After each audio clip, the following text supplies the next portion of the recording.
आपस में लड़ रहे हैं, सियासत कर रहे हैं। खुदा का खौफ करो जालिमों, आप करना क्या चाहते हो इस मुल्क के साथ? भट्टी साहब, आप क्या समझते हैं कि अगर नई हुकूमत आती है, 2/3 अक्सरियत से आती है, तो क्या इन चीज़ों के ऊपर अगले 6 महीने में काबू पाया जा सकता है? नहीं भाईजान, नहीं। अब एक तो इलेक्शन तो बड़े ज़रूरी हैं, फ्रेश मैंडेट बड़ा ज़रूरी है, इसमें तो कोई शक नहीं। सारे बड़े फैसले अब बड़े हैं। अब मईशत जो है, मईशत और ख़ारजा और दाखिला अमूर किसी एक के बस की बात नहीं रही। ये एक इमरान खान बाहर है ना, ये सारे इकट्ठे के इकट्ठे हैं, 12 के 12 सारी पार्टियाँ इकट्ठी हैं और सारा तजर्बा इकट्ठा है, सारा अहल लोग, लायक लोग, अरस्तु अफलातून सब इकट्ठे हैं। और हाल क्या हो गया है आप देख लें। अब रोते फिर रहे हैं, मुंह छुपाते फिर रहे हैं।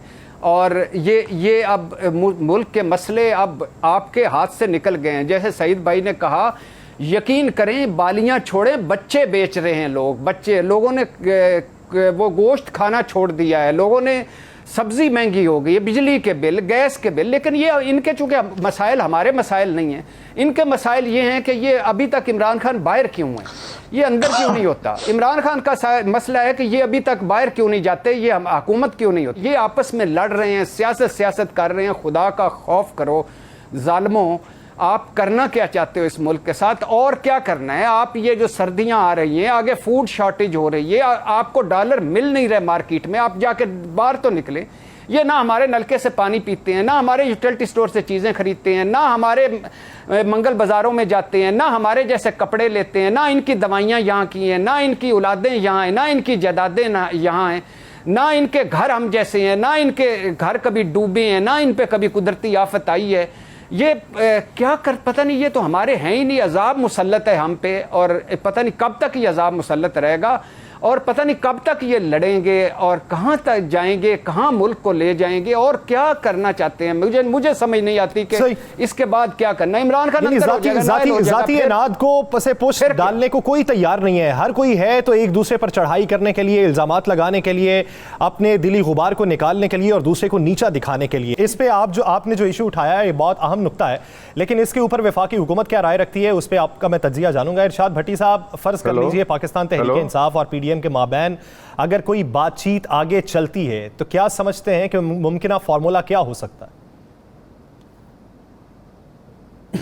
देखिए, एक तो इस्लामाबाद में सुना जा रहा है कि इमरान खान साहब ने, जैसे इमरान खान साहब भी तो इमरान खान है ना। अब एक अच्छी बात ये हुई है कि इमरान खान साहब ने इंगेजमेंट की हुई है अमेरिका से कि ताल्लुकात बेहतरी के लिए। मान लिया, उन्होंने कभी नहीं कहा कि हम लड़ाई करेंगे या हम उनके खिलाफ बंदूकें उठाएंगे, गुलामी नहीं करेंगे, हम बराबरी के सतह के ताल्लुकात चाहेंगे। तो वो बराबरी या आज़ादी या इज़्ज़त इमरान खान साहब को भी पता है और हमें भी पता है कि तभी होती है जब आपके घर दाने हों और आप अपने कदमों पे खड़े हों। जब आप भीख आप उनसे ही मांग रहे हों, उनके ही फंड्स खा रहे हों, उनके ही कोरोना की वैक्सीन लगा रहे हों, उनके ही पोलियो के कतरे पी रहे हों, तो फिर मेरे ख्याल से कहाँ आज़ादी और कहाँ। लेकिन चलो, इंगेजमेंट अच्छी बात है। दूसरी एक बड़ी इम्पॉर्टेंट जो मीटिंग हुई है ऐवान सदर में, जिसकी इधर बाज़गश्त हो रही है, कि वो भी अच्छी बात है। और मैं तो सबसे पहले दिन से दरख्वास्त कर रहा था कि ये अदलिया हमारी आखिरी रिलीफ गाह है, इस पर इतने फैसला आपके ख़िलाफ़ आ जाए तो इतने ना चढ़ाइयाँ कर दें, हमले ना किया करें। तनकीद फ़ैसलों पे आपका हक़ है। फ़ौज, मज़बूत पाकिस्तान, मज़बूत फ़ौज। और फार्मूला जो आपने पूछा, फार्मूला एक ही है, फ्रेश इलेक्शन। अब इस वक्त नहीं हो सकते क्योंकि सैलाब है और मुआशी प्रॉब्लम्स हैं, लेकिन जितनी जल्दी हो सके फ्रेश इलेक्शन करवाएं। जो जीते वो बड़े-बड़े फैसले तो बनता है ना कि फ्रेश इलेक्शन जो है वो अर्ली इलेक्शन होंगे या टाइम पूरा करने पे होंगे। मरियम नवाज साहिबा ये कहती हैं कि हुकूमत को मुद्दत पूरी करनी चाहिए और हुकूमत मुद्दत पूरी करेगी। तो फिर यहाँ पे सवाल ये बनता है कि जब इंतखाबात अपने वक्त पे ही होने हैं, तो फिर फ्रेश इलेक्शन की तो बात नहीं ना की जानी चाहिए। नहीं, यही मरियम नवाज साहबा की खैर क्या बात करते हैं, यही वो मरियम नवाज साहबा खैर जो एक दिन नहीं देखना चाह रही थी, क्योंकि उनके ख्याल में ये झुर्लू ज़दा जाली मैंडेट वाली असम्बलियाँ थी, अब वो हलाल हो गई हैं, पहले हराम थी। उसी असम्बली से इमरान खान बने तो हराम, और उसी से उनके चाचा शबाशी बने तो हलाल।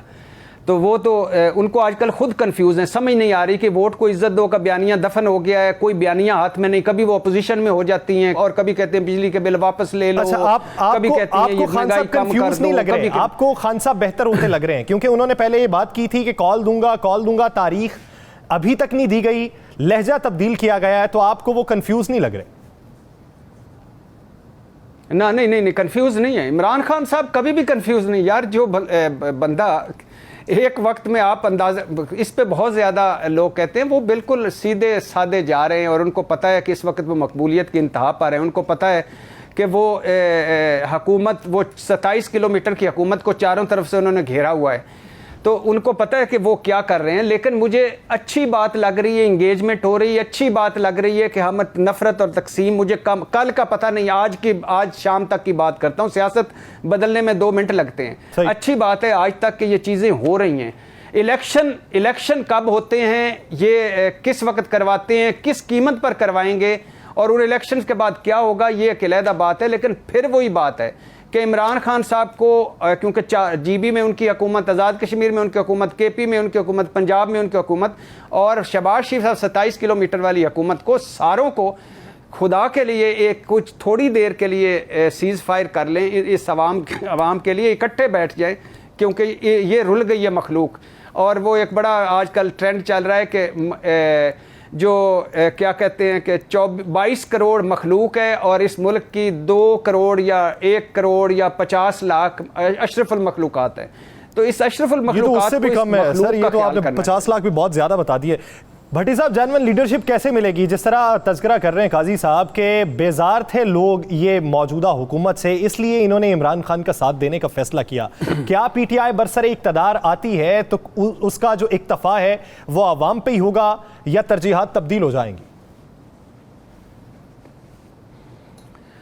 पहली बात तो आपके सवाल पे आने से पहले मैं सईद काजी साहब ने चूँकि कहा, एक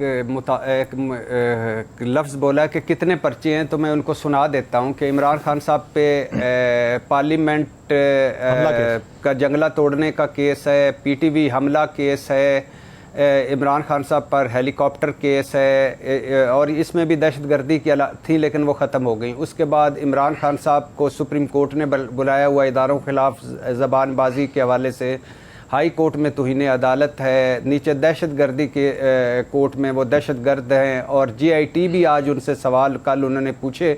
अंदाज़ा करें आप, पता नहीं उनको खुद कुछ जैकेट उनसे निकली है या कोई रॉकेट लॉन्चर निकला है या बम निकला है या पता नहीं क्या निकला है या क्या निकालेंगे। इसके अलावा 12 से 15 के करीब इमरान खान साहब पर FIR हैं जो लॉन्ग मार्च के दौरान हुई। इसके इमरान खान साहब पे इसके अलावा कोई 2-4 अगर रह गए, हाँ, तोशा खाना पे उनको बुला रही है इलेक्शन कमीशन, और इलेक्शन कमीशन की भी 2 तौहीने इलेक्शन कमीशन की भी उन पर केस हैं और FIA उनको ममनुआ फंडिंग पे बुला रही है। FBR में सुना है उनके असासों का हो रहा है। तो इस वक्त तो पूरा जो वफाकी हुकूमत है वो फोकस करके बैठी है, क्योंकि सैलाब से बड़ी आफत इमरान खान है उनके लिए। दूसरी बात यह कि तरजीहात बदल जाती हैं, तरजीहात वो नहीं रहती। अब मुझे बताइए कि वो खुसरू बख्तियार साहब और हाशिम जवां बख्त कहाँ हैं जो बड़े करता धरता थे? ज़फ़र मिर्ज़ा साहब कहाँ हैं? नदीम बाबर साहब मुबैना तौर पर दिहाड़ी लगा कर गए, वो कहाँ हैं? रज़ाक दाऊद साहब कहाँ हैं? इशरत हुसैन साहब कहाँ हैं? अरबाब शहजाद कहाँ हैं? शहजाद अकबर साहब कहाँ हैं? ये सारे लोग कहाँ हैं जो बड़े अहम मोदों पर थे और जो कर रहे थे, सारा कुछ कर रहे थे और जो हुकूमतें चला रहे थे? ये जो शौकत तरीन साहब जो सारों के वज़ीर ख़जाना और सारों को ही, नवाज शरीफ साहब ने इनको बैंक दिया, पीपल्स पार्टी ने वज़ीर ख़जाना लगाया, इमरान खान साहब ने भी उन पर ट्रस्ट किया। इसी तरह फ़रोग नसीम साहब जो हर हुकूमत में झूमर मार के तो साइड पे हो गए, कहाँ गए सारे लोग? ये तरजीहात आखिर पे वो जो जिन जप्पा जिसको सईद काजी साहब कहते हैं ना, जिन जप्पा वो एलीट का वो पड़े, एलीट कैप्चर हो जाता है, नीचे तरजीहात बदल जाती हैं। लेकिन ये बड़ा डेंजरस है कि आप इमरान खान साहब को नायल कर देंगे, अंदर कर देंगे, फ़र्क क्या पड़ेगा? जो वादा करके आए थे कि हम ये नहीं करेंगे वो अब इस तरह कर रहे हैं। वजह यह कि तरीके एक मिनट लूँगा आपका, वजह यह कि तरीके अदम एतमाद आई, ये हुकूमत में आए, सब कुछ उल्टा हो गया। इमरान खान मकबूलियत की इंतहा पर पहुँचे, ये सारे ये ज़मीन में धंस गए। अच्छा, पंजाब हुकूमत छिन गई, अपने गढ़ और घर में इमरान खान ने इनको हरा दिया, वोट को इज्जत दो दफन हो गया, महंगाई रिकॉर्ड साज हो गई, डॉलर काबू में नहीं आया, कोई दोस्त मुल्क मुंह नहीं लगा रहा, मौलाना जरदारी साहब खोए मलाई वाली वजारतें लेके साइड पे हो गए, मईशत संभल नहीं रही, दावे वादे नारे झूठ निकले, सब तजर्बा सब लायकी ख़त्म हुई, तमाम इमेज ज़मीन बोस हुआ, मसाइल बेकाबू हुए और क्या नैब ख़त्म कर दिया, एक कामयाबी है। उसके बाद EVM ख़त्म कर दी, दूसरी कामयाबी है। अब ये नवंबर तक कर रही है। अच्छा, नवाज शरीफ की वापसी हो नहीं पा रही, अब इमरान खान को दहशतगर्द बना दिया, केसों में उलझा दिया, लेकिन वो बेसिकली ये फ्रस्ट्रेशन का। भट्टी साहब, आप क्या समझते हैं? आप अक्सर बात करते हैं गुड कॉप और बैड कॉप के फॉर्मूले के हवाले से, ये कब तक राइज रहेगा? मरियम नवाज साहिबा ये कहती हैं कि मैंने कहा है कि अवाम पे बोझ कम करें, ये जब कीमतें बढ़ाते हैं तो मैं उसके हक में नहीं होती। दूसरी तरफ हमारे वज़ीर आज़म साहब कुछ और हमें कहते हैं और उसकी घिनौनी ताबीर आके हमारे वज़ीर ख़जाना बता देते हैं।